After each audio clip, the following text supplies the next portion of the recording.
ಈ ಹಗಲನ್ನ ಮಹೇಶ್ವರನಿಗೆ ಹೋಲಿಸ್ತಾರೆ, ರಾತ್ರಿಯನ್ನ ಮಾಹೇಶ್ವರಿಗೆ ಹೋಲಿಸ್ತಾರೆ. ಎಲ್ಲೋ ಹಠ ಮಾಡ್ತಾ ಇರೋ ಮಗುನ ಆ ಅಮ್ಮ ತೊಡೆ ಮೇಲೆ ಮಲಗಿಸ್ಕೊಂಡು ಬೆನ್ನು ತಡತಾ ಒಂದು ಲಾಲಿ ಹಾಟ ನಿದ್ರೆ ಮಾಡಿಸೋದಲ್ಲ, ಆ ನಿದ್ರೆನ ನಿಮಗೆ ರಾತ್ರಿ. ಹುಡುಗರು ಒಂದಿಬ್ಬರು ಬರಬೇಕಾಗಿತ್ತು, ಬರ್ಲಿಲ್ಲ. ಕೈ ಕೊಟ್ರು ನನಗೆ. ಅರ್ಘ್ಯ ಕೊಡುವಾಗ 500ಕ್ಕೂ ಮೇಲ್ಪಟ್ಟು ಗರುಡನನ್ನು ನೀವು ದರ್ಶನ ಮಾಡ್ಕೋಬಹುದು. ನವರಾತ್ರಿನಲ್ಲಿ ತುಂಬಾ ಜನ ಉಪವಾಸ ಮಾಡೋದನ್ನ ನೋಡ್ತಾ ಇದ್ದೀವಿ. ಸೊ ಈ ತರ ಉಪವಾಸ ಮಾಡೋದ್ರಿಂದ ಕೂಡ ನಮ್ಮ ಹರಿಕೆ ಬೇಡಿಕೆಗಳು ಈಡೇರುತ್ತಾ? ಚಿದಗ್ನಿಕುಂಡ ಸಂಭೂತ ದೇವಕಾರ ಸಮುದ್ರತ ಅಂದ್ರೆ ಆ ಒಂದು ಬ್ರಹ್ಮಕುಂಡದಿಂದ ಎದ್ದು ಬಂದಿರ್ತಾಳೆ ಮಹಾದೇವಿ. ಇದು ದುರ್ಗೆಗೆ ಸಂಬಂಧಪಟ್ಟ ಅತ್ಯಂತ ನಮಗೆ ಸಂಬಂಧಪಡುವ ಪರೀಕ್ಷಾ ದಿನಗಳಿವು. ಅಂದ್ರೆ ಆ ದೇವಿ ಮೊದಲು ಬರ್ತಾಳಲ್ಲ, ಹೇಗೆ ಬರ್ತಾಳಂತಂದ್ರೆ ಸಹಸ್ರ ನಯನಗಳು, ಸಹಸ್ರ ಬಾಹುಗಳಿಂದ ಬರ್ತಾಳೆ ಆಕೆ. ಆ ರೀತಿ ಬರಬೇಕಾದ್ರೆ ಅವನು ಆ ದುರ್ಗಮಾಸುರ ಅಷ್ಟೊಂದು ಭಯಚಿಕ್ತನಾಗ್ಬಿಡ್ತಾನೆ. ಅದಕ್ಕೆ ಆ ದೇವಿ ಭಾಗವತದಲ್ಲಿ ಮಾತಾಡ್ತಕ್ಕಂತಹದ್ದು ಏನೆಲ್ಲ ಕೂಡ ವರ್ಣನೆ ಮಾಡುತ್ತೆ ಅಂತಂದ್ರೆ, ಇನ್ನು ಇವರನ್ನ ಮಾಮೂಲು ಜನ ಸಂಹಾರ ಮಾಡೋಕ್ಕಾಗಲ್ಲ. ಸಣ್ಣ ಪುಟ್ಟ ರಾಕ್ಷಸರು ಮಾಡ್ತಾರೆ. ಯಾಕಂದ್ರೆ ವೇದವನ್ನೇ ಇಲ್ಲದಾಗೆ ಮಾಡಬೇಕು ಅಂತ ಐಡಿಯಾ ಮಾಡಿದವನು, ವೇದವೇ ಇರಬಾರ್ದು ಅಂತ ಹೇಳಿದವನು, ಈ ರಾಜಕೀಯದಲ್ಲಿ ಯಾರೋ ಒಬ್ರು ಇರ್ತಾರೆ, ಏನು ಐಡಿಯಾ ಮಾಡಿಬಿಡ್ತಾರೆ ಗೊತ್ತಿಲ್ಲ. ಬಹುಶಃ ಒಟ್ಟಾರೆ ಅವ್ರದ್ದು ಅಂತ ಸರ್ಕಾರ ಬಂತು ಅಂದ್ರೆ ಕೆಟ್ಟದ್ದಕ್ಕೆ ಬಳಸ್ತಿರ್ತಾರೆ. ಹೌದು. ಇಲ್ಲಿ ಒಳ್ಳೇದು ಮಾಡ್ರಯ್ಯ, ಎಲ್ಲರಿಗೂ ಎಲ್ಲ, ನೀವು ಯಾವುದೇ ಕಾರಣಕ್ಕೂ ಕುಲ ಗೋತ್ರ ಹುಡುಕಬಾರದು, ಜಾತಿ ಭೇದ ಮಾಡಬಾರದು, ವರ್ಣ ಭೇದ ಮಾಡಬಾರ್ದು, ಎಲ್ಲರಿಗೂ ಸರಿ ಸಮಾನ ಮಾಡುವಂಥದ್ದಿರುತ್ತೆ. ಮೇಲ್ನೋಟಕ್ಕೆ ನೀವು ಮಾತಾಡ್ತೀರಿ, ಆದರೆ ಅದನ್ನು ನೀವು ಕಾರ್ಯರೂಪಕ್ಕೆ ತರೋದೇ ಇಲ್ಲ, ಯಾವುದೇ ಕಾರಣಕ್ಕೂ ತರಲ್ಲ ನೀವು. ಅದಕ್ಕಾಗಿ ಒಂದಷ್ಟು ಈಗ ಮೊನ್ನೆ ಮಾತಾಡಿರ್ತಕ್ಕಂತಹ ಮುಖ್ಯಮಂತ್ರಿಗಳೇ ತೆಗೆದುಕೊಂಡ್ರೂ ಕೂಡ ಬಹುಶಃ ಅವ್ರದ್ದೊಂದು ಲೋಕ ಇರುತ್ತೆ. ಹೇಗಿದ್ದರೂ ನಾನು ಹಿಂದೂನಲ್ಲಿ ಹುಟ್ಟಿದ್ದೀನಿ, ಹಿಂದುತ್ವ ಪಾಲನೆ ಇದೆ, ನಾನು ಎಷ್ಟೇ ಕೆಟ್ಟದಾಗಿ ನಡ್ಕೊಂಡ್ರು ಒಂದಷ್ಟು ಹಿಂದೂಗಳು ನನಗೆ ಓಟ್ ಹಾಕ್ತಾರೆ. ಇನ್ನು ಒಂದಷ್ಟು ಜನನ ಪೂರ್ಣ ಪ್ರಮಾಣ ತೆಗೆದುಕೊಳ್ಬೇಕು ಅಂತಂದರೆ ನಾನು ಮುಂದಿನ ಜನ್ಮದಲ್ಲಿ ಮುಸ್ಲಿಂ ಆಗಿ ಹುಟ್ಟುತ್ತೀನಿ ಅಂತಂದರು. ಇದೇನು ಗೊತ್ತಾ, ಮುಂದೆ ನಿಮಗೆ ಜನ ಓಟು ಹಾಕಿ ಮತ್ತು ನನಗೆ ಗೆಲ್ಲಬಹುದು ಅಂತ ಹುನ್ನಾರವೇನು ಗೊತ್ತಿಲ್ಲ. ನಾನೊಂದು ಐಡಿಯಾ ಮಾತ್ರ ಇವರು ಇರಬಹುದೇನೋ ಅಂತ ಹೇಳ್ತಿದ್ದೀನಿ. ಯಾಕೆಂತಂದರೆ ಇನ್ನು ಮುಸ್ಲಿಮ್ಸ್ ಅಂತಂದರೆ ನಮ್ಮ ಸಿದ್ದರಾಮಯ್ಯನವರು ಪೂರ್ಣ ಪ್ರಮಾಣದಲ್ಲಿ ಮುಂದೆ ಜನ್ಮ ಇತ್ತು ಅಂತಂದ್ರೆ ಮುಸ್ಲಿಮಾಗಿ ಹುಟ್ಟುತ್ತೀನಿ ಅನ್ನೋ ಅಂತ ಆಕಾಂಕ್ಷೆನ ವ್ಯಕ್ತಪಡಿಸಿದಾಗ ಬಹುಶಃ ಅಲ್ಪ ಸ್ವಲ್ಪ ಇರತಕ್ಕಂಥವ್ರು ಯಾರಾದರೂ ಕೂಡ ಬೇರೆಯವರಿಗೆ ಮತ ಹಾಕಲಿಕ್ಕೆ ಅವಕಾಶ ಇಲ್ಲ. ಅಷ್ಟು ಚೆನ್ನಾಗಿ ಪೂರ್ಣ ಪ್ರಮಾಣದಲ್ಲಿ ಅವರೇ ಪೂರ್ಣ ಓಟ್ ಹಾಕ್ತಾರೆ. ಇನ್ನು ಇವರು ನಂಬಿಕೊಂಡಿರ್ತಕ್ಕಂಥ ಒಂದಷ್ಟು ಹಿಂದೂಗಳು ಅವ್ರು ಓಟ್ ಹಾಕ್ತಾರೆ. ಆದರೆ ನಾನೇನು ಹೇಳ್ತೀನಿ ಅಂತಂದರೆ, ನಿಮ್ಮ ಜನ್ಮ ಎಲ್ಲಿ ಇದೆಯೋ, ನಿಮ್ಮ ಜನ್ಮ ಯಾವುದಕ್ಕಾಗಿದೆಯೋ ಅದನ್ನು ಈಗ ಪ್ರೀತಿಸ್ಬೇಕು. ನೀವು ಅದನ್ನು ಪ್ರೀತಿಸ್ತಾ ಇಲ್ಲ. ನೀವು ಮುಸ್ಲಿಂ ಆಗಿದ್ದರೆ ಮುಸ್ಲಿಂ ಬಾಂಧವರು ಮುಸ್ಲಿಂ ಜನರನ್ನು ಪ್ರೀತಿಸಿ. ಹುಟ್ಟೋದು ಆಮೇಲೆ, ನಾವೇನು ಅಪ್ಲಿಕೇಶನ್ ಹಾಕ್ಕೊಂಡಿರಲ್ಲ ಈ ಧರ್ಮದಲ್ಲೇ ಹುಟ್ಟಬೇಕು, ಈ ಜಾತಿಯಲ್ಲಿ ಹುಟ್ಟಬೇಕು ಅಂತ. ಅದು ಭಗವಂತನ ನಿಯಮ. ಅದಕ್ಕಾಗಿ ಈಗ ಹಿಂದೂಗಳಾಗಿ ನೀವು ಇದ್ದೀರಿ ಅಂತಂದರೆ ಆ ಹಿಂದುತ್ವದನ್ನು ತಾಯಿ ಅಂತ ಕರೀರಿ. ಆ ತಾಯಿಯನ್ನು ನಾನು ಬದಲಿಸ್ರಿ ಅಂದರೆ ಏನು ಚೆನ್ನಾಗಿದೆ. ನೀವು ಬೇಕಾದರೆ ಬೇರೆ ಏನು ಬೇಕಾದ್ರೆ ಬದಲಿಸ್ಬೋದು. ನೀವು ಬದಲಿಸುವಂಥದ್ದು 100 ಇದೆ, ತಾಯಿ ಒಂದನ್ನು ಬಿಟ್ಟು. ನಿಮ್ಮ ಹಿಂದುತ್ವ ಅನ್ನೋದಿದೆಯಲ್ಲ, ಅದು ತಾಯಿ. ಆದರೆ ಕೆಲವೊಬ್ಬರಿಗೆ ಇನ್ನೂ ಕೆಲವು ರಾಕ್ಷಸರಿದ್ದಾರೆ, ಅವನ್ನೆಲ್ಲ ಸಂಹಾರ ಮಾಡೋಕ್ಕೆ ಈಸಿ ಇದೆ ಅಮ್ಮನ ಕೈಯಲ್ಲಿ, ಅದೇನು ಅಭ್ಯಂತರ ಇಲ್ಲ. ಆದರೆ ಇಲ್ಲಿ ಹಿರಣ್ಯಕಶ್ಯಪಿನ ವಂಶಸ್ಥನಾಗಿರತಕ್ಕಂತಹ ರುರುವು ಎನ್ನುವನ ಮೊಮ್ಮಗನಾಗಿರುವ ಈ ದುರ್ಗಮಾಸುರ ಈ ವೇದಕ್ಕೆ ಕೈ ಹಾಕ್ಬಿಟ್ಟವ. ಬೇರೆ ಯಾವ ರಾಕ್ಷಸರು ವೇದಕ್ಕೆ ಯಾಕಿರಲಿಲ್ಲ. ಅದಕ್ಕಾಗಿ ವೇದವನ್ನೇ ನಾಶ ಮಾಡುವಂಥ ಬ್ರಹ್ಮದೇವನನ್ನು ಕುರಿತು ತಪಸ್ಸು ಮಾಡಿದಾಗ ಬ್ರಹ್ಮ ಅದಕ್ಕೆ ಒಪ್ಪಿಕೊಳ್ಳದಿದ್ದಾಗ, ಅದರ ಮತ್ತೊಂದು ಬ್ರಹ್ಮದೇವ ಏನೋ ಒಂದು ಕೊಡಬೇಕು ಅವನಿಗೆ. ಅವನ ತಪಶಕ್ತಿಗೆ ಮೆಚ್ಚಿ ಏನೋ ಒಂದಷ್ಟು ಬರೆದಿದ್ದೀರಿ, ಅದಕ್ಕೆ ಮಾರ್ಕ್ಸ್ ಕೊಡಲೇಬೇಕು. 100% ಇಲ್ಲ ಅಂದ್ರೆ ಎಷ್ಟು 30, 80, 90 ಇಷ್ಟು ಕೊಡಬೇಕಲ್ಲ. ಒಟ್ಟಾರೆ ಅವನ ತಪಸ್ಸಿನ ಫಲ ಏನು ಅಂತಂದರೆ, ಆಗ ದೇವತೆಗಳು ಮಂತ್ರ ಮರೆತು ಹೋಗಲಿ, ಋಷಿಗಳು ಮಂತ್ರ ಮರೆತು ಹೋಗಲಿ, ಆಯ್ತಪ್ಪ ತಥಾಸ್ತು ಅಂತ ಹೇಳಿ ಹೊರಟಾಗ ಮತ್ತೆ ಇವರಿವೆಲ್ಲ ಪಡಿಪಾಟ್ಲು ಬಿದ್ದರು. 100 ವರ್ಷಗಳ ಪಾಪ ಒದ್ದಾಟ ಮಾಡಿದ್ರು. ಸಹಿಸ್ಕೊಳ್ಳೋಕ್ಕೆ ಆಗದೆ ಅಮ್ಮನನ್ನು ಕುರಿತು ಆ ಹಿಮಾಲಯಕ್ಕೆ ಬಂದು ಅಂತ ಬೇಡಿಕೆಯನ್ನು ಇಟ್ಟರು. ಅವಳ ಸಹಸ್ರ ಬಾಹುಗಳು, ಸಹಸ್ರ ನಯನಗಳು ಒತ್ತು ಬರ್ತಾಳೆ. ಆಗ ದುರ್ಗಮಾಸುರ ಹಂತೃತ್ವಂ ದುರ್ಗೇತಿ ಕಥ್ಯತೆ ಅಂತ. ಅಂದರೆ ದುರ್ಗಾದೇವಿ ಆ ಅವತಾರದಲ್ಲಿ ಬರ್ತಾಳೆ.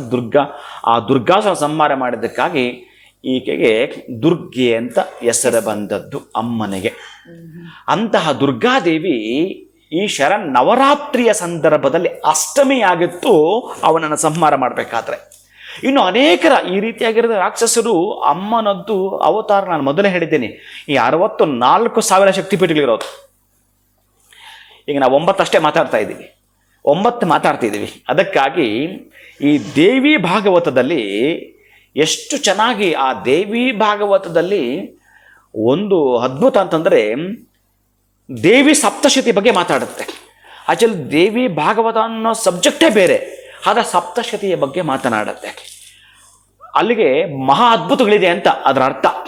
ಏನು ಅಂತಂದರೆ ಈಗ ನೋಡಿ, ಒಬ್ಬ ಜ್ಯೋತಿಷಿ ಇನ್ನೊಬ್ಬ ಜ್ಯೋತಿಷಿನ ಹೊಗಳಲ್ಲ, ಕರೆಕ್ಟಾ? ಹೌದು.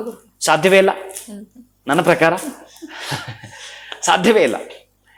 ನಮ್ಮ ಹುಡುಗ ಯಾರೋ ಒಬ್ಬ ಅಡ್ವೊಕೇಟ್, ಅವ್ರ ಹೆಸರು ಹೇಳ್ತೇನೆ, ಅಡ್ವೊಕೇಟ್ ಒಬ್ಬರು ಸತ್ಯನಾರಾಯಣ ಅಂತ, ಒಳ್ಳೆ ಮನುಷ್ಯ, ಬಹಳಷ್ಟು ಹೆಸರು ಮಾಡ್ಕೊಂಡಿದ್ದಾನೆ ನಮ್ಮ ಹುಡುಗ ಮಾಧ್ಯಮದಲ್ಲಿ. ಅವ್ರ ಬಳಿ ಹೋಗಿದ್ದಾರೆ. ಅವ್ರ ಬಳಿ ಹೋದಾಗ ಈ ಅಡ್ವೊಕೇಟ್ ಅವರು ಏನೋ ತುಂಬ ಅವರಿಗೆ ರೆಮಿಡಿ ಮಾಡಿದ್ದಾರೆ, ಆಗಿಲ್ಲ. ಅವನು ಕೊಟ್ಟ ಅಷ್ಟು ಪರಿಹಾರ ಪಾಪ ಯಾಕೋ ಆಗಲಿಲ್ಲ.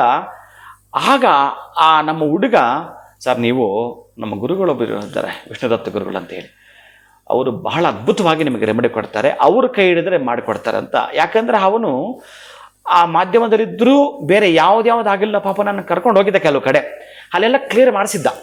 ಅವನು ಕಾಶಿಗೆ ಕರ್ಕೊಂಡು ಹೋಗಿದ್ದ. ಅದ್ಯಾವುದೋ ಒಂದು ಹೆಣ್ಣು ಮಗುವಿಗೆ, ಕಾಲೇಜ್ಗೆ ಹೋಗುವಂಥ ಹೆಣ್ಣು ಮಗುವಿಗೆ ಒಂದು ಭೂತೋಚ್ಚಾಟನ ಆಗಿ ಏನೇನೋ ಮಾಡಿಸಿದ್ದ. ಎಲ್ಲೆಲ್ಲೋ ಕರ್ಕೊಂಡೋಗಿ ಸುಮಾರು ಖರ್ಚಾಗಿತ್ತು.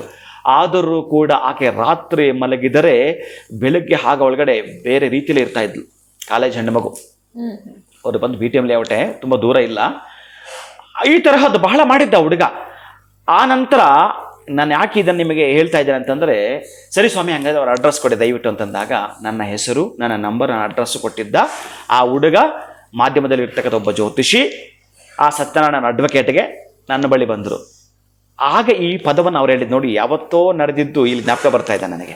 ಬಹುಶಃ ಅದು ನಡೆದು ನಾನು ಹೇಳ್ತಾರೆ ಅದರ 10 ವರ್ಷಗಳ ಹಿಂದೆ ಅನ್ಕೋತೀನಿ, 2012-13 ಆ ಸಂದರ್ಭದಲ್ಲಿ ಅವರು ಬಂದದ್ದು. ಸ್ವಾಮಿ ಏನು ಗೊತ್ತಾ ಸ್ವಾಮಿ, ನಾವು ಎಲ್ಲೋ ಒಬ್ಬ ಜ್ಯೋತಿಷಿಗಳ ಹತ್ರ ಹೋಗ್ತೀವಿ, ಇನ್ನೊಬ್ಬರ ಜ್ಯೋತಿಷಿಗಳ ಹೆಸರು ಎತ್ತಿದ್ರೆ ಸಾಕು ಅವ್ರಿಗೆ ಆಗಲ್ಲ, ತೆಗೆದುಬಿಡ್ತಾರೆ.